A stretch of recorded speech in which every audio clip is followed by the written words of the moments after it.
ማርያምስ አለ የማይቀሟትን በጎ ዕድልን ምን ብላለች? መርጣለች። ምንድነው ይሄ በጎ ዕድል? ቁጭ ብሎ የእግዚአብሔርን ቃል ምን ማድረግ? መስማት። እኛ አሁን የታደለ የምንለው ሰው ሎተሪ ሲወጣለት ነው፣ ስልጣን ሲያገኝ ነው፣ ሲሾም ነው፣ ሲሸለም ነው።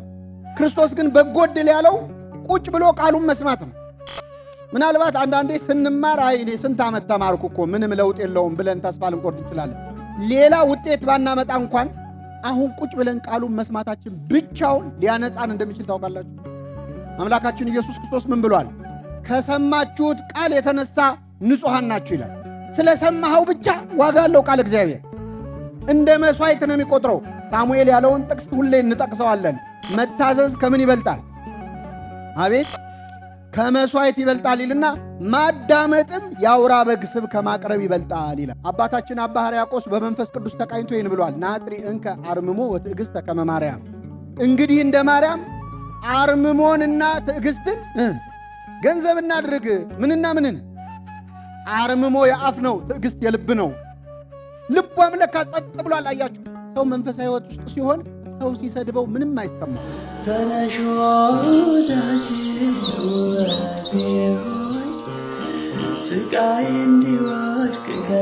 በስመ አብ ወወልድ ወመንፈስ ቅዱስ አሃዱ አምላክ አሜን። በስመ አብ ወወልድ ወመንፈስ ቅዱስ አሃዱ አምላክ አሜን። በስመ አብ ወወልድ ወመንፈስ ቅዱስ አሃዱ አምላክ አሜን። ክቡራን መምህራን፣ ዲያቆናት፣ ምዕመናን፣ ምዕመናት በእግዚአብሔር ሰላምታ እንደምንዋላችሁ እንደምንዋላችሁ። አሜን። ምሕረቱን ቸርነቱን አብዝቶ እስከዚህ ያቆየን። በዕድሜያችን ላይ የዛሬዋን ዕለት ይህችን ሰዓት ጨምሮ በቸርነቱ ቅዱስ ቃሉን እንድንሰማ ስሙን እየጠራን እንድናመሰግነው በዚህ ስፍራ የሰበሰበን የአባቶቻችን አምላክ ልዑለ ባሕርይ እግዚአብሔር ስሙ የተመሰገነ ይሁን። እንኳን ለዘመነ ሉቃስ በሰላም አደረሳችሁ። በሚኖረን አጭር የትምህርት ጊዜ በሉቃስ ወንጌል ምዕራፍ 10 ከቁጥር 38 ላይ ተጽፎ በሚገኝ ኃይለ ቃል ለጥቂት ደቂቃዎች እንማራለን።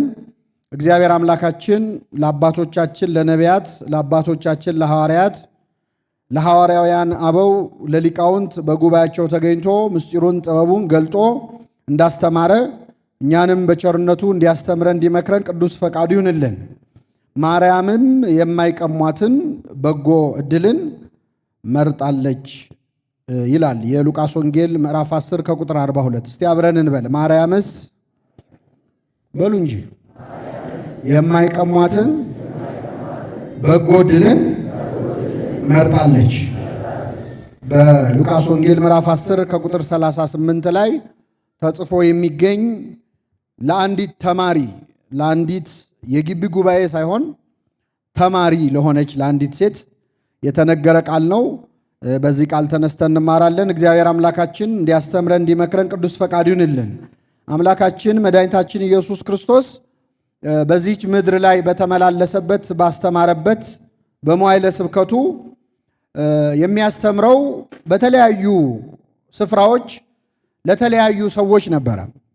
ጌታችን ሲያስተምር በጣም ብዙ ምዕመናን ብዙ ሰማዕያን ባሉበት ያስተምር ነበር። ደግሞ በቁጥር በጣም ትንሽ ሰዎችም ባሉበት ሳይንቅ የአንድ ሰው ነፍስ ዋጋ ስላለው አምላካችን ኢየሱስ ክርስቶስ ያስተምር ነበር። የአምስት ገበያ ሕዝብ ይከተለው ነበር እንደሚል በሺህ የሚቆጠሩ ሰዎች ልክ እንደናንተ በጣም ብዙ ሕዝብ በተገኘበት ክርስቶስ በአደባባይ በገበያ ያስተምር ነበር። ግን ሕዝብ ካልበዛልኝ ደግሞ አላስተምርም የሚልም አምላክ አልነበረም። ለአንድም ለሁለትም ሰው ያስተምራል። ነቅተው ለሚማሩትም ያስተምራል። እግዚአብሔር ለተኙትስ ያስተምራል አያስተምርም? እግዚአብሔር በአንድም በሌላም ምን ይላል? ይናገራል። አፍላ እንቅልፍ በሰው ላይ ወድቆ ሳለ ይላል አይደል? ደግሞ ይህም ብላችሁ እንዳተኙ አደራችሁ። ነቃ ብለን እንማር። ግን እግዚአብሔር አይደለም ነቅተው የሚማሩትን የተኙትን እንኳን በህልም እየተገለጠ ምን ይላል? ያስተምራል። ብዙ ሰው ባለበት ያስተምራል። ጥቂት ሰዎች ባሉበትም አስተምሯል። በአብዛኛው ለአንድ ሰው ያስተማረበት ጉባኤያት አሉ። ለአንድ ሰው ጉባኤ ሰርቶ ልብ አድርጉ። ክርስቶስ ኒቆዲሞስን በመንፈቀ ሌሊት አስተምሮታል። በጨለማ ሳምራዊቷን ሴት ደግሞ በጠራራ ፀሐይ በቀትር አስተምሯታል። ሴቲቱን በቀን ወንዱን በሌሊት ማለት ነው። ሴት ልጅ በሌሊት ትምህርት ልትማር አትችልም አይደለ? ስለዚህ እንደ ጾታው እንደ ሁኔታው ለይቶ በሌሊት የሚማሩትን በሌሊት በቀን የሚማሩትን በቀን አስተምሯል አምላካችን። አሁን በጠቀስኩላችሁ በሉቃስ ወንጌል ምዕራፍ 10 ላይ አምላካችን ኢየሱስ ክርስቶስ ወደ አንዲት መንደር ገባ ይላል። ሲሄዱም ወደ አንዲት መንደር ገባ። ማርታ የተባለች አንዲት ሴትም በቤቷ ተቀበለችው። እንግዲህ የቤቷ ታላቅ እሷ ስለሆነች ማርታ ወይም አልዓዛር እና ማርያም ናቸው ወንድምና እህቶች። ማርታ ታላቅ ስለሆነች በእሷ ስም ይናገራል ወንጌሉ። ማርታ የተባለች አንዲት ሴትም በቤቷ ተቀበለችው። ለእርሷም ማርያም የምትባል እህት ነበረቻት። እርሷም ደግሞ ቃሉን ልትሰማ በኢየሱስ እግር አጠገብ ተቀምጣ ነበረች። ማርታ ግን አገልግሎት ስለበዛባት ባከነች። ቀርባም ጌታ ሆይ እኔ እንድሠራ እህቴ ብቻዬን ስተወኝ አይገድህምን? እንኪያስ እንድታግዘኝ ንገራት አለችው። ኢየሱስም መልሶ ማርታ ማርታ በብዙ ነገር ትጨነቂያለሽ፣ ትታወኪማለሽ። የሚያስፈልገው ግን ጥቂት ወይም አንድ ነገር ነው። ማርያምም የማይቀሟትን በጎ ዕድልን መርጣለች፣ ከሷም አይወሰድባትም አለ ይላል። ስለ ቃሉ የአምላካችን ስም የተመሰገነ ይሁን።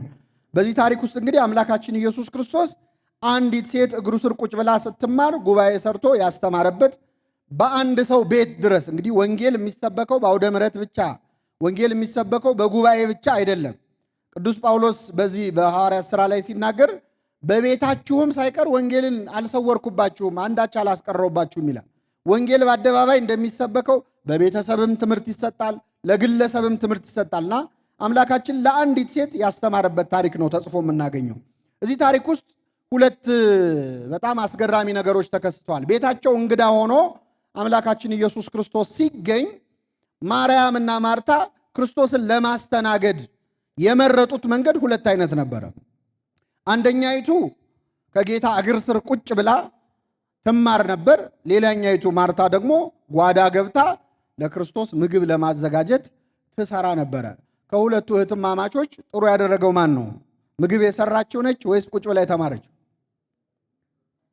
መልሱልኝ እንጂ ቁጭ ብላ የተማረችው። አሁን ዝም ብላችሁ ወንጌል ስለሆነ ሳናስተውል እንላለን እንጂ እዚህ መሃል እህት ያላችሁ እህቶች ልጠይቃችሁ፣ እህት ያላችሁ ብቻ ነው የምትመልሱልኝ። ቤታችሁ እንግዳ ሲመጣ እህታችሁ ከእናንተ ጋር ስራ ብትሰራ ነው ደስ የሚለው ወይስ ከእንግዳ ጋር ብትቀመጥ? አቤት አንቺ እንደውም እንግዳ ሲመጣ ጓዳ ጓዳ ላለመግባት ከእንግዳ ጋር ሄደሽ ቁጭ የምትይው ነገር አለ የምትባባሉ እህትማማቾች የላችሁ? ከእንግዳ ጋር መቀመጥ ነውር ነው። ገብቶ እንግዳውን ማስተናገድ ያስፈልጋል። ስለዚህ ዝም ብለን ካየነው ማርያም ቁጭ ማለቷ ከእንግዳ ጋር መቀመጧ ሰነፍ የሚያሰኛት ስራ አልሰራች የሚያሰኛት ነው። ያን ቀን ግን እዚያ ቤት የተገኘው እንግዳ ማን ነው? አምላካችን ኢየሱስ ክርስቶስ። የሰማያዊ እንግዳ ሰማይና ምድርን የዘረጋው አምላክ ነው ቤታቸው ቁጭ ያለው። ቅዱስ ኤፍሬም ሶርያዊ ማርታ ምግብን ለፈጠረው አምላክ ምግብ ልትሰራለት ወደ ጓዳ ገባች ይላል። ምግብን የፈጠረው ማን ነው? አዎ የእሱ ምግቡ መጠጡ የእኛ መመለስ ነው። ኃጢአተኛ ሲጸጸት እንባውን ጠጣለሁ ብሏል እኮ። ሙሴ ጠየቀው ምንተ ትበል ወምንተ ትሰቲ፣ ጌታ ሆይ ምን ትበላለህ ምንስ ትጠጣለህ አለው። ሀጥ አሜኔስህ እንባሁ እሰቲ፣ ኃጢአተኛ ሲጸጸት እንባውን ምን እላለሁ ጠጣለሁ ብሏል። የክርስቶስ ምግቡ የክርስቶስ መጠጡ የእኛ መመለስ ነው። ሳምራይቷን ሴት አስተምሮ ሲጨርስ ደቀ መዛሙርቱ መጡና ምግብ ሊያቀርቡለት ወደዱ። ክርስቶስ ግን አልበላም አላቸው። ሌላ ሰው ምግብ አምጥቶለት ይሆን ብለው አሰቡ ይላል።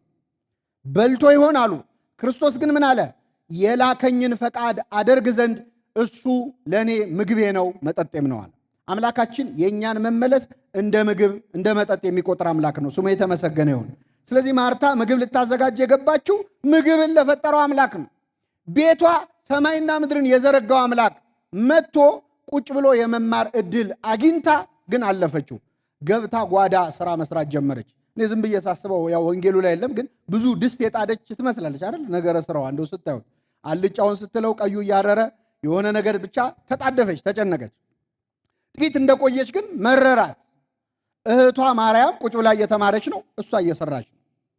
ስለዚህ መጣችና ጌታ ሆይ እኔ እንድሰራ ብቻዬን ስትተወኝ እህቴ አይገድህምን አለችው። ከሰሰችው እህቷን። ይህን ጊዜ ክርስቶስ ምን አለ? ማርታ ማርታ ስለ ብዙ ነገር ትጨነቂያለሽ፣ ትታወኪማለሽ። የሚያስፈልገው ጥቂት ወይም አንድ ነገር ነው። ማርያምስ የማይቀሟትን በጎ ዕድልን ምን ብላለች? መርጣለች፣ ከእሷ አይወሰድባትም አለ።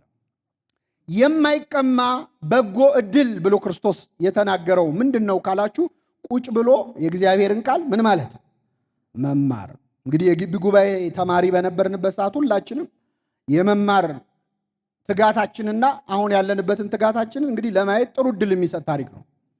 ማርያምስ አለ የማይቀሟትን በጎ ዕድልን ምን ብላለች? መርጣለች። ምንድን ነው ይሄ በጎ ዕድል? ቁጭ ብሎ የእግዚአብሔርን ቃል ምን ማድረግ? መስማት። እኛ አሁን የታደለ የምንለው ሰው ሎተሪ ሲወጣለት ነው፣ ስልጣን ሲያገኝ ነው፣ ሲሾም ነው፣ ሲሸለም ነው። ክርስቶስ ግን በጎ ዕድል ያለው ቁጭ ብሎ ቃሉን መስማት ነው። ምናልባት አንዳንዴ ስንማር አይ እኔ ስንት ዓመት ተማርኩ እኮ ምንም ለውጥ የለውም ብለን ተስፋ ልንቆርጥ እንችላለን። ሌላ ውጤት ባናመጣ እንኳን አሁን ቁጭ ብለን ቃሉን መስማታችን ብቻውን ሊያነጻን እንደሚችል ታውቃላችሁ። አምላካችን ኢየሱስ ክርስቶስ ምን ብሏል? ከሰማችሁት ቃል የተነሳ ንጹሐን ናችሁ ይላል። የእግዚአብሔር ቃል ስለሰማኸው ብቻ ያነጻሃል። አሁን በዚህ ሰዓት ቃሉን እየሰማን ነው። ቃሉን ባንሰማ ኖሮ እናስብ የነበርናቸውን ክፉ ሐሳቦች ከማሰብ ለጥቂት ደቂቃም ቢሆን እንከለከላለን? አንከለከል? ነጻ ማለት ነው አይምሯችን። እንደው ባንለወጥ እንኳን እንምላችሁ ስለሰማኸው ብቻ ዋጋ አለው ቃል እግዚአብሔር። እንደ መስዋዕት ነው የሚቆጥረው። ሳሙኤል ያለውን ጥቅስ ሁሌ እንጠቅሰዋለን። መታዘዝ ከምን ይበልጣል? አቤት ከመስዋዕት ይበልጣል ይልና ማዳመጥም የአውራ በግ ስብ ከማቅረብ ይበልጣል ይላል። ምን ማለት? ማዳመጥ። እግዚአብሔር ጆሮ ስለሰጠኸው ብቻ መስዋዕት እንዳቀረብክለት ይቆጥረዋል። ዓይንህን ለንባብ፣ እግርህን ወደ ቤተ እግዚአብሔር ለመሄድ፣ እጅህን በጎ ነገር ለመጻፍ፣ ጉልበትህን ለመስገድ እንደምትጠቀመው ጆሮህን ደግሞ ቃሉን ለመስማት ስትሰጠው ደስ ይለዋል። ማዳመጥም የአውራ በግ ስብ ከማቅረብ ይበልጣል። የአውራ በግ አምጥተህ ስቡን አምጥተህ ለእግዚአብሔር መስዋዕት ከምታደርግ ብለህ ቁጭ ብለህ ብትሰማው ደስ ይለዋል። ከየትኛውም ስራ በላይ በነገራችን ላይ በቤተ ክርስቲያን ብዙ አይነት አገልግሎት አለ። ቁጭ ብሎ መማር ግን በክርስቶስ አገላለጽ መልካም ዕድል ነው። ሰዎች ህንፃ ቤተ ክርስቲያን ያንጻሉ፣ ብዙ ፕሮጀክት ላይ ይሳተፋሉ። ተማሩ ስትሏቸው ግን አይሳተፉ። ለቤተ ክርስቲያን ገንዘብ ይሰጣሉ፣ ቃለ እግዚአብሔር ስሙ ስትሏቸው አይ እኔ ስራ አለብኝ አይመቸኝም፣ ባይሆን ለጉባኤው የሚያስፈልገውን ነገር አንዳንድ ነገር ካለ እናሟላ የሚሉ ሰዎች አሉ። ክርስቶስ ግን ሌላ ፕሮጀክት ከመደገፍ በፊት መጀመሪያ ቁጭ ብለህ ጆሮ እንድሰጠው ይፈልጋል። አይፈልግም? እዚህ ወንጌል ላይ ህንፃ ኮሚቴ እኮ ለማቋቋም የሞከረ ሐዋርያ ነበር ቅዱስ ጴጥሮስ። በደብረ ታቦር በታቦር ተራራ ላይ ጌታ ሆይ በዚህ መሆን ለእኛ መልሱልኝ፣ ለአንተ ለኤልያስም ለሙሴም 3 ዳስ እንስራ አለ። እንግዲህ ህንፃ አሰሪ ኮሚቴ እኮ ነው። አያችሁ፣ 3 ዳስ ሊሰራ ነበረ። ወዲያው ደመና ጋረዳቸው፣ ድምፅ ከሰማይ መጣ፣ የምወደው ልጄ ይህ ነውና እርሱን ምን በሉ ወሎቱ ስምዕዎ፣ እሱን ስሙት። መጀመሪያ ዳስ ከመስራት በፊት መጀመሪያ አዳምጠው። እግዚአብሔር ጆሮ ይፈልጋል። ቁጭ ብሎ መስማት ቃለ እግዚአብሔር ትልቅ ጸጋ፣ ትልቅ ዋጋ አለው። ይህንን ተረድታ ማርያም ቁጭ ብላ ትሰማ ነበር። በጎ ዕድል ነው አለ ክርስቶስ። መታደል ነው መማር። ባንሰራውም ባንፈጽመውም አሁን የሰማኸው ቃል መቼ እንደሚሰራ አይታወቅም። የተዘራ ሁሉ ወዲያው ይበቅላል እንዴ? አይበቅልም። በመጽናትም የሚያፈሩ አሉ ይላል እኮ ወንጌል። ቆይቶ ሊያፈራ ይችላል። ዛሬ የተማርከው ቃል እግዚአብሔር የዛሬ 10 ዓመት ንስሐ እንድገባ ሊያደርግ ይችላል። የሚሰራበት ጊዜ አይታወቅም። ቃል እግዚአብሔር መስማት በጎ ዕድል ነው። ክርስቶስ ጨምሮ ምን አለ? ማርያምስ የማይቀሟትን በጎ ዕድል መርጣለች አለ። ምን የማይሏትን? እነማን ናቸው የሚቀሟት? ደግሞ ብዙ ናቸው ቀሚዎቹ በክርስቶስ አነጋገር። ማርያምስ የማይቀሟትን አለ። እነማን ናቸው የማይቀሟት? አጋንንት ናቸው፣ ሰይጣንና ሰራዊቱ ናቸው። ምድር ላይ የምንሰራው ማንኛውም መንፈሳዊ ነገር ዋጋ እንዳናገኝበት ይቀሙናል። በምን? በውዳሴ ከንቱ ሊሆን ይችላል፣ በምስጋና ሊሆን ይችላል፣ በትዕቢት ሊሆን ይችላል። ሰው መንፈሳዊ ስራ ሲሰራ በሰራው ስራ በጣም ሲመሰገን ምድር ላይ ዋጋውን ተቀብሎ ይጨርሳል። በሰማይ ዋጋ የለውም።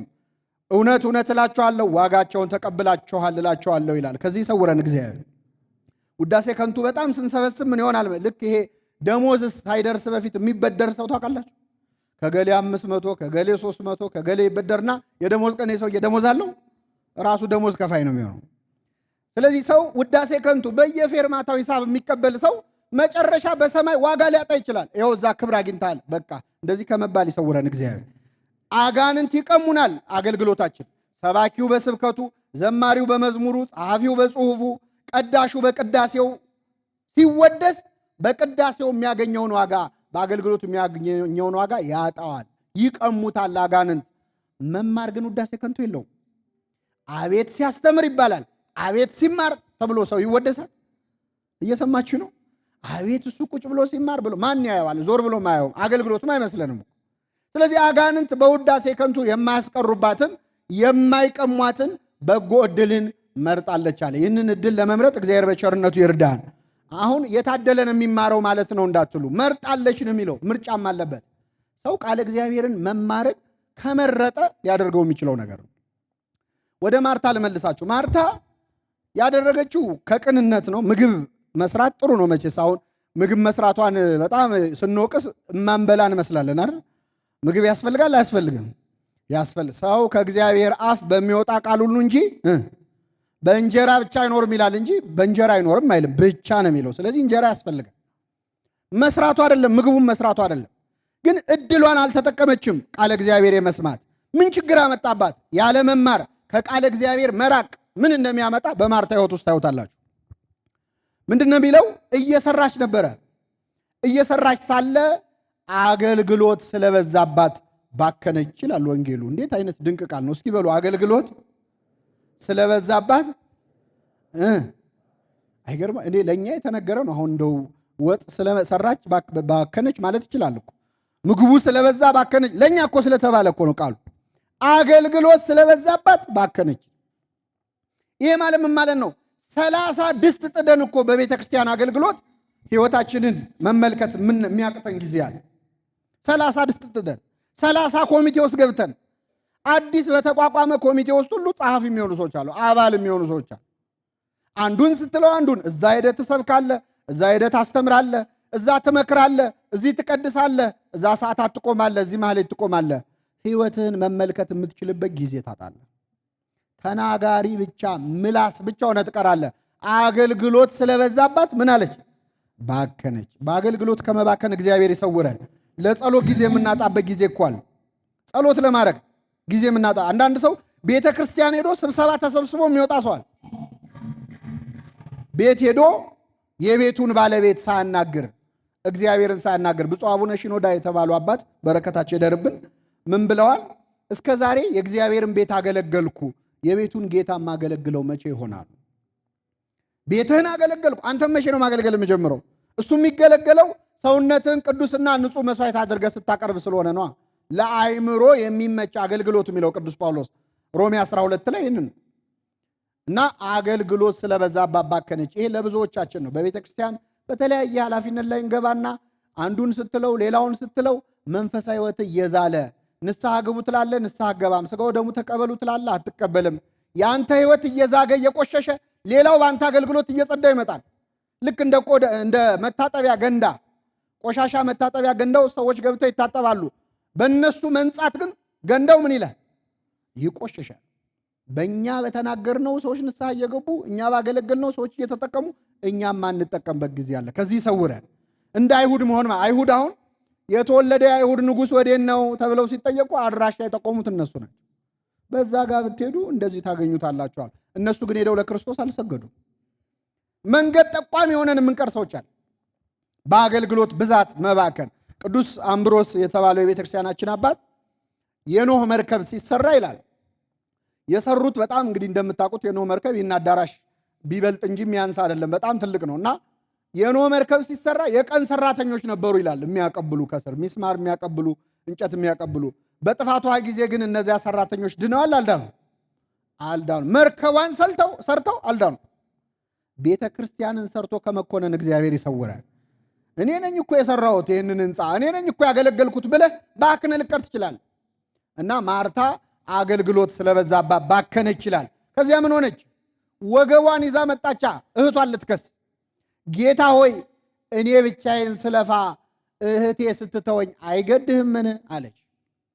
በቀጥታ እህቷን ነይ ብላ ጠርታ እንዴ አንቺ እኔ ብቻዬን ስደክም እንደው ምንም አይመስልሽም ነይ አግዥኝ እንጂ ማለት ትችል ነበር። ቀጥታ አልተናገረችም። ማሳጣት ነው የፈለገችው። ወገቧን ይዛ ክርስቶስ ፊት እህቷን ከሰሰች። ሰው ቃለ እግዚአብሔር ሲጎለው አሽሙረኛ ይሆናል። ይገርማቸዋል። ከሳሽ ይሆናል። በቀጥታ አይናገርም።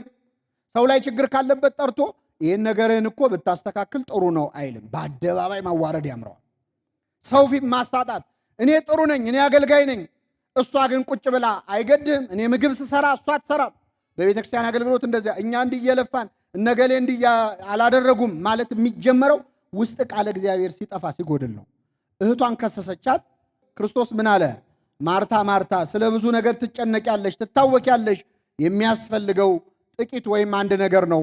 ማርያምስ የማይቀሟትን በጎ ዕድል መርጣለች አለ። እዚህ ላይ ማርታ ምን ተጠቀመች በመማሯ ካላችሁ፣ እህቷ መታ ወገቧን ይዛ ስትከሳት እኔ እንዳንቺ እኮ ወጥ መስራት አቅቶኝ አይደለም ቃሉ ይበልጣል ብዬ ነው፣ ቁጭ ብሎ መማር ይሻላል አላለች። ምንም መልስ አልሰጠችም። ወንጌሉ ላይ ምንም አለች አይደል? ዝም ምን ያለችው? እህቷ መታ ስትከሳት አንድ መልስ አልሰጠችም። ለምን? የምትሰማው ቃለ እግዚአብሔር ውስጧን ጸጥ አድርጎታል። ይገርማል። ክስ የማይሰማ ትሆናለች። ቃለ እግዚአብሔር ውስጥ ሲገባ የክርስቶስ ትምህርት ነው። ልብ አድርጉ። ቃል በቃል እየሰማችሁ ያለች የራሱ የመድኃኔዓለም ክርስቶስ ትምህርት። እኛ የምናስተምረውን ኃጢአተኞቹ የምናስተምረውን ቁጭ ብላችሁ ትሰማላችሁ። ክርስቶስ ሲያስተምር መስማት እንዴት ያለ ነው በእውነት። ክርስቶስ እኮ ሲናገር የራሱ የእግዚአብሔር ቃል ነው፣ የሚሰራ ቃል ነው። ሙቱን ውጣ ሲለው ከመቃብር ይወጣል።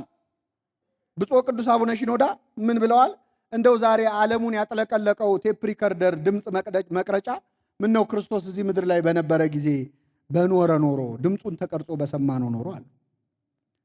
ስንት ሙት እናስነሳበት ነበር። ጌታ ሆይ ወደ አንተ መጣ ዘንድ እዘዘኝ አለ ጴጥሮስ። ና አለው። ባህር ላይ ሄደ። ስንት ባህር እንሻገር ነበረ ድምፁን ብንሰማው። ያንን ቃል እየሰማች ስለነበር የክርስቶስ ቃል በሰማችበት ጆሮዋ የእህቷን ክስ መስማት አልቻለም። አሁን እኛ ሌሎች ሲከሱን በጣም ቶሎ አራስ ነብር የምንሆነው ለምን መሰላችሁ? ቃል እግዚአብሔር ውስጣችን ስለሌለ። ዝም አለች። ግን እንደው ዝም ብላ በሆዷ እየተጉረመረመች ሊሆን ይችላል። አንዳንዴ አሁን እኛ ሰው ሲናገረን ዝም እንላለን፣ ግን ሆዳችን ዝም ይላል። እየሰማችሁ ነው? በሆዳችን ዝም እንላለን። አንዳንዴ ሰው ሲሳደብ ዝም እንልና በሆዳችን ብዙ ክፉ ንግግር እንናገር። ይሄ የሚታወቀው መቼ ነው? ሌላ ቀን ድጋሚ ስንጣላ ባለፈውም ትቼልህ ነበረ እንላለን። ከዛ እያወጣን ከፋይል መሰዳደብ እንጀምራለን። ማርያም ግን አፏ ብቻ አይደለም ዝም ያለው ልቧም ነው። አባታችን አባ ሕርያቆስ በመንፈስ ቅዱስ ተቃኝቶ ይህን ብሏል። ናጥሪ እንከ አርምሞ ወትዕግሥተ ከመ ማርያም። እንግዲህ እንደ ማርያም አርምሞንና ትዕግስትን ገንዘብ እናድርግ። ምንና ምንን? አርምሞ የአፍ ነው፣ ትዕግስት የልብ ነው። ልቧም ለካ ጸጥ ብሏል። አያችሁ፣ ሰው መንፈሳዊ ሕይወት ውስጥ ሲሆን ሰው ሲሰድበው ምንም አይሰማው። ቅዱስ አባታችን ዮሐንስ አፂር ወይም አጭሩ ዮሐንስ የምንለው በአንድ ወቅት እንደዚህ ጉባኤ ላይ እያስተማረ አንድ መነኩሴ ይቀናበታል እና ይመጣል። መጥቶ በቃ ሰው ፊት እየወጣ ትታያለህ፣ ስጋህን እንደ ጋለሞታ እየሸጥክ ነው አለው።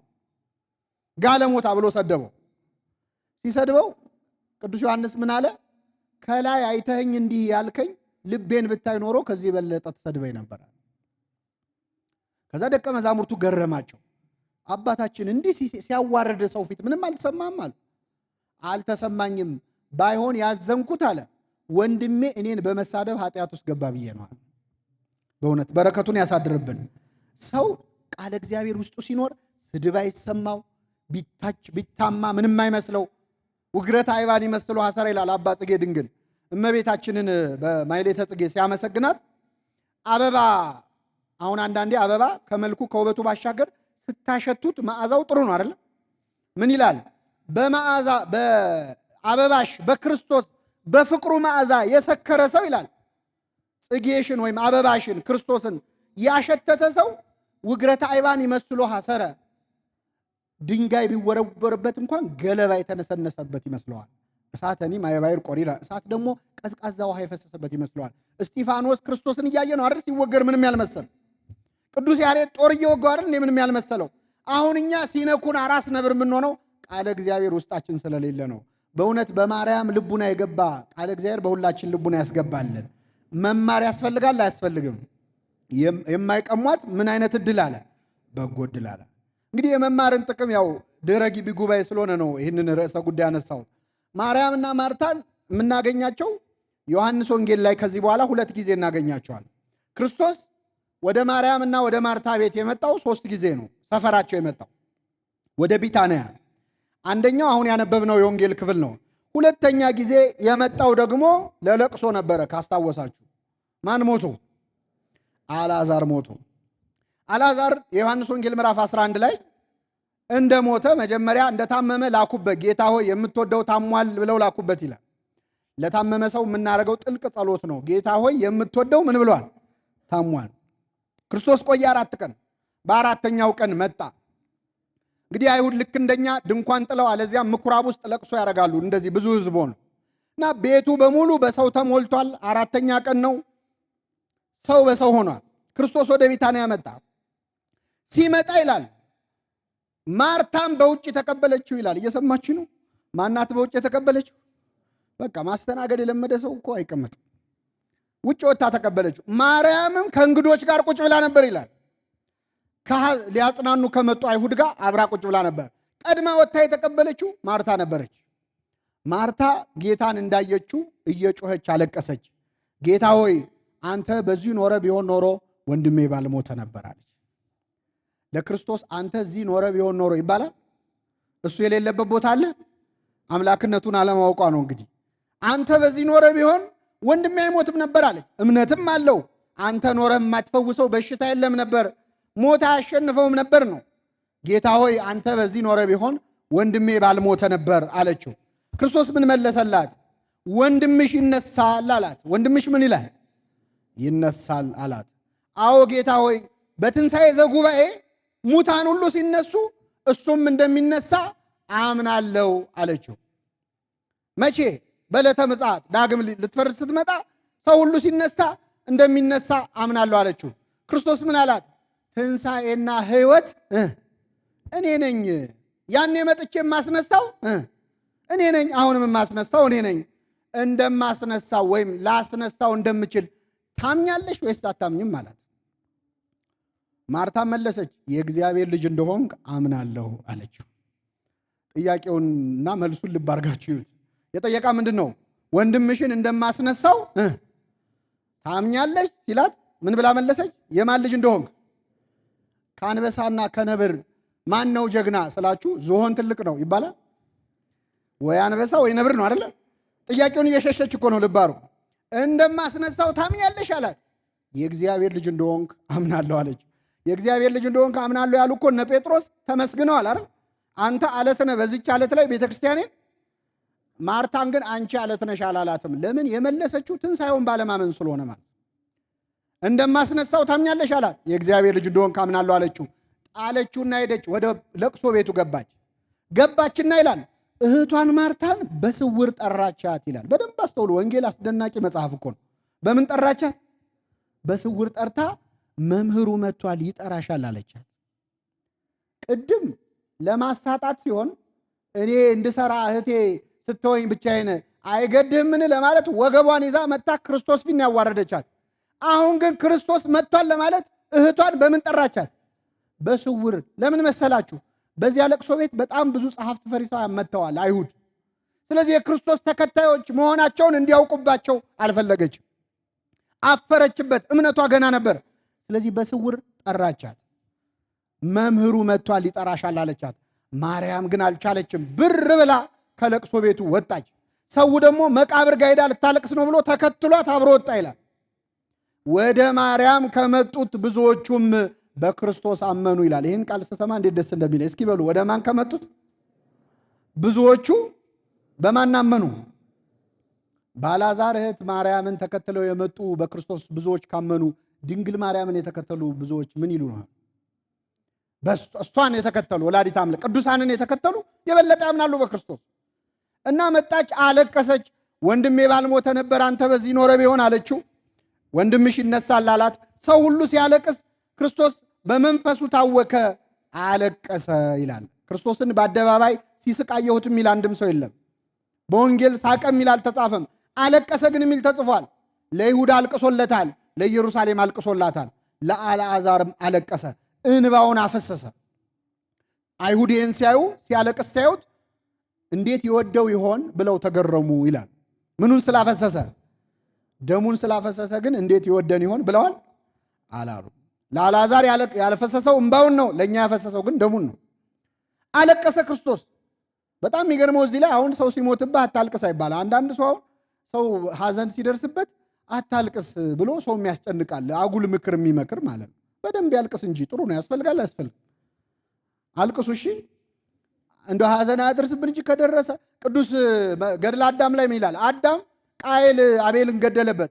ልጁ ሲሞት ሰውነቱ ተጨነቀ፣ አባበጠ፣ ተነፋፋ። አልቅሶ አያውቅም። ከዛ በፊት ለቅሶም እንደሆነ አያውቅም።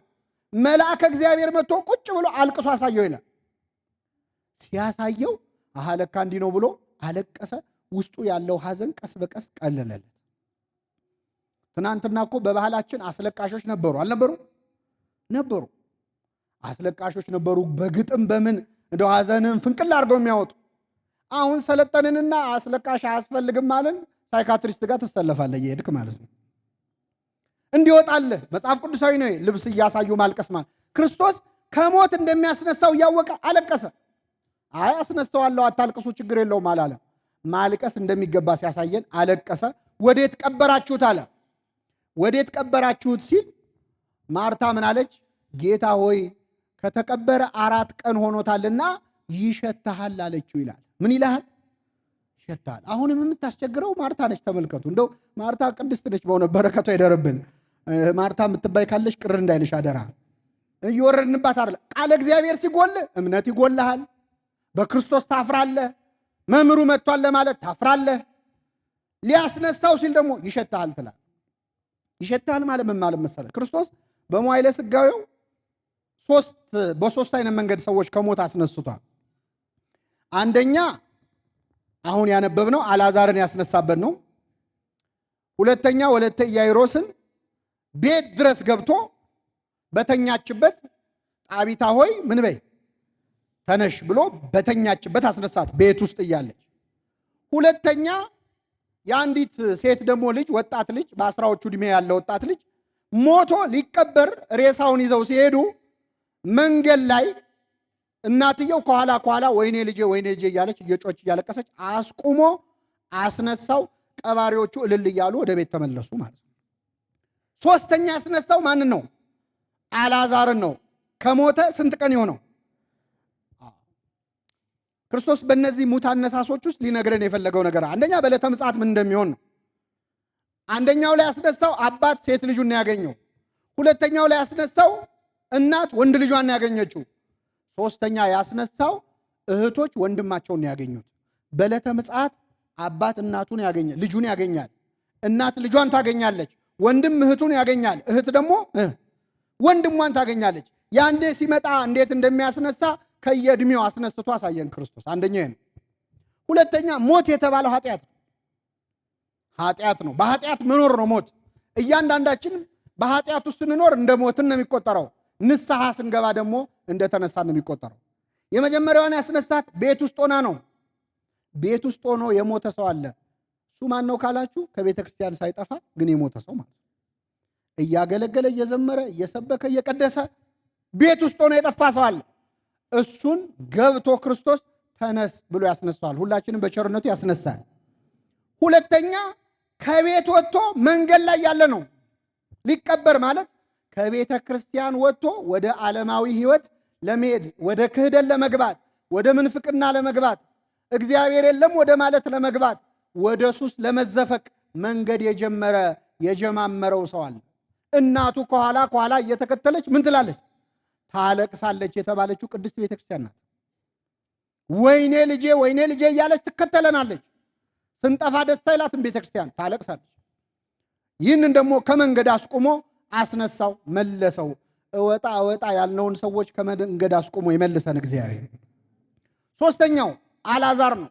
እሱ ደግሞ የተቀበረ የሸተተ የተረሳ ሰው። ይሄ ማለት ኃጢአት ውስጥ ከተዘፈቅን የቆየን ሰዎች አለ 4 ቀን ያለፈን ማለት ይሸታል አለችው ይላል። ይሸታሃል የተባለው ምንድን ነው? ቤተክርስቲያን ውስጥ ያለን ሰዎች አለን እንደ ማርታ ይሸታሃል የምንል እገሌ ወደ ቤተክርስቲያን ይምጣ ሲባል እሱ ገና አሁን ህይወቱ ጥሩ አይደለም፣ ሱሰኛ ነው። አሁን እሱ ለእንደዚያ ነገር ይሆናል ብለን የምንገምተው እንደ ሐናንያ ሳውልን ሲመርጠው አይ እሱ እኮ አይሆንም አሳዳጅ ነው እንዳለው ማለት አይሆኑም የምንላቸው ሰዎች አሉ። ለእግዚአብሔር የሚሆኑ ምርጥ ዕቃዎች ማለት ይሸታሃል አለችው።